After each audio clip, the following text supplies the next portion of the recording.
Sou Patrícia, como está na identidade, Patrícia Ferreira. E na minha cultura eu tenho outro nome, que é Paratyapa, eu vim da morada do Tupã, né? E eu sou do povo Guarani. E atualmente moro no Rio Grande do Sul, 400 quilômetros de Porto Alegre. Eu nasci na Argentina, numa aldeia bem na fronteira com o Brasil, né? Eu moro numa aldeia chama Coenju, e o município é São Miguel das Missões. E é uma cidade histórica, onde os jesuítas vieram e fizeram uma igreja, né? Então, eu moro ali, onde tem aquelas ruínas que aparecem muito.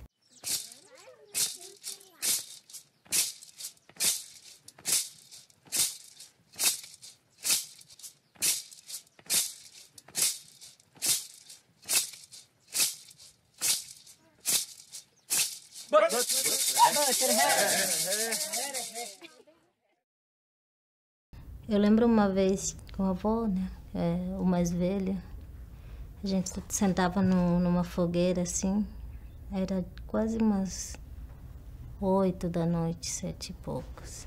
Aí ele começou a falar assim, contar uma história.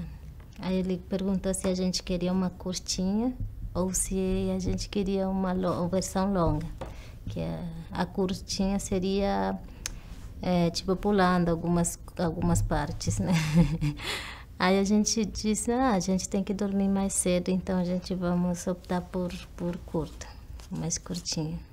Aí a gente ele contando a história, aí a gente quase amanheceu, foi até 5 horas da manhã a curta. O que fortalece, o que faz resistir todos esses tempos de contatos, né, desde o primeiro contato, acho que a espiritualidade sempre vem muito forte na cultura guarani. A espiritualidade e como ela se relaciona com o meio ambiente. Acho que todos os indígenas são assim, mas acho que os guaranis são muito espiritual.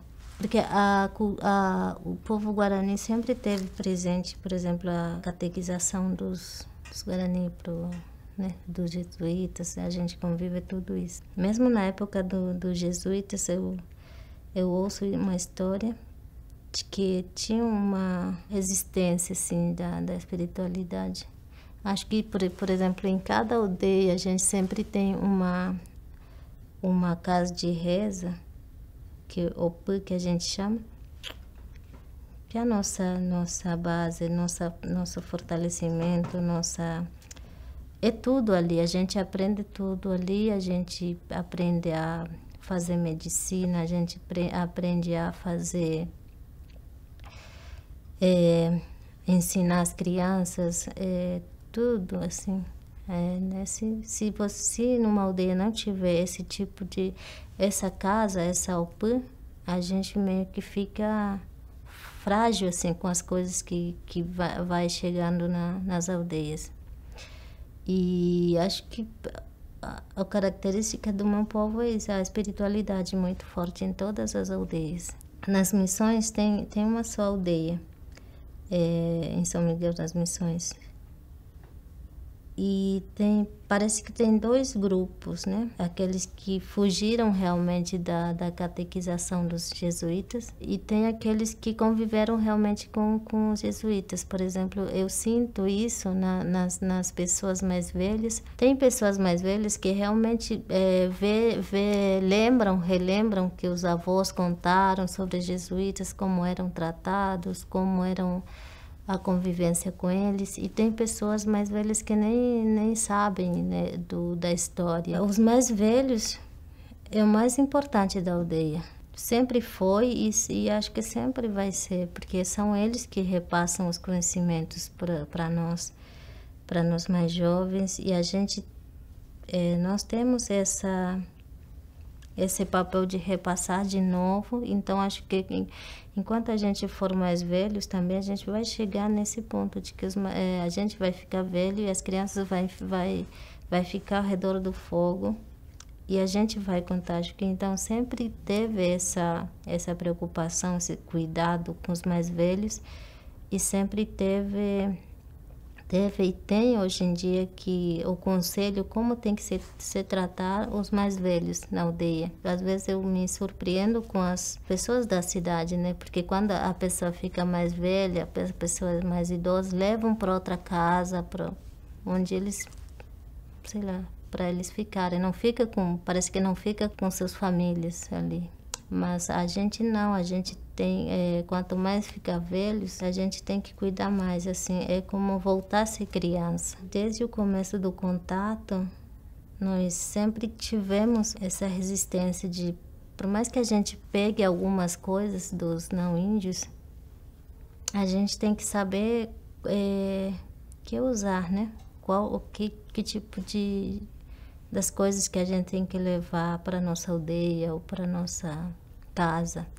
E hoje em dia não tem como mais fugir das coisas que vêm, né? Que saem, que levam da cidade, porque hoje em dia a gente está circulando muito nas cidades por conta dos filmes, por conta dos livros, até simples para vender artesanatos, para sobrevivência. E as mulheres, acho que tem mais preocupação em continuar com a linguagem, continuar falando na sua língua, mesmo estando na cidade ou mesmo estando em outros lugares que não seja aldeia. Tem indígenas, ou guarani, que realmente não gostam dos não índios, por conta das histórias que aconteceu nas missões, que foram muito cruéis com a gente.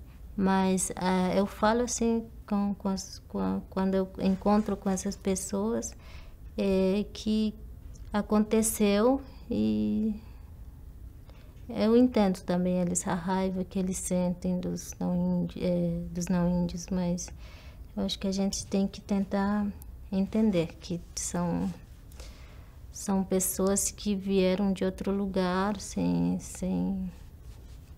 não sei, mas é muito triste quando você se encontra com essas pessoas, você não sabe se dá razão para aquela pessoa ou você, pelo fato de você já conviver mais com as pessoas não indígenas, você consegue mais entender assim que não são todas as pessoas que são ruins. Respeito com a natureza, respeito às pessoas mais velhas, porque eu vejo muito que não existe respeito nenhuma por qualquer coisa na cidade ou na sociedade. Eu vejo algumas coisas que os cientistas comprovaram que isso é tal, né?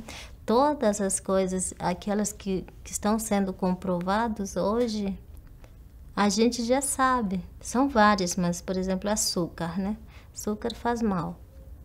Tá, esses dias eu estava lendo. Só que a gente sabe todos os ensinamentos que a gente recebe dos nossos avós, das nossas mães, são todos que estão sendo comprovados hoje pelos cientistas. Essas coisas que estão acontecendo por catástrofes, essas coisas, eu sempre lembro desde pequena que isso vai acontecer. Sempre, se a gente não souber cuidar da natureza, se a gente não souber cuidar dos animais, que o tupã ia ficar bravo e que vai, sei lá, essas coisas a gente sabe. Então, desde pequena a gente entende como tem que tratar os animais. Por exemplo, na hora de caçar, em qual situação, em que momento você tem que caçar.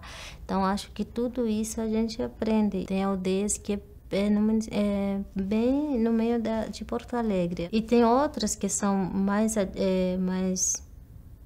longe da cidade, e mesmo assim são a mesma convivência, assim, a gente percebe isso quando você vai numa aldeia.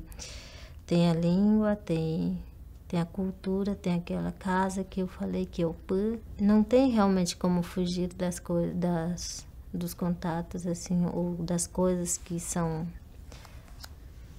por exemplo, TV, rádio, essas coisas chegam na aldeia, mas isso acho que, dependendo de como você usa, se transforma ao seu favor. E outra coisa, Hoje em dia, quando você pede uma demarcação das terras, não é mais aquela mata que a gente sonha, que a gente quer que seja a nossa aldeia, onde foi devastado pelos gados ou foi plantação de soja. Às vezes, que a gente ganha são esses lugares que não produzem mais, ou sei lá.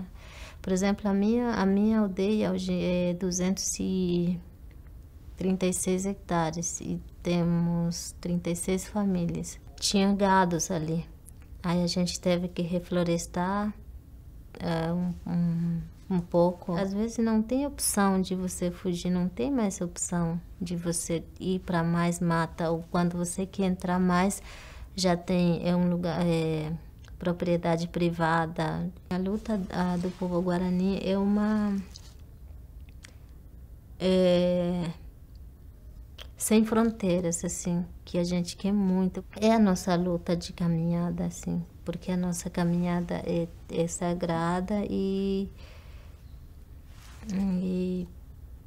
não fomos nós que colocamos fronteiras. Os mais velhos hoje em dia sonham ainda com matas, com javali. Javali é um animal sagrado, então sonham com aquelas aldeias e isso te deixa muito triste, às vezes.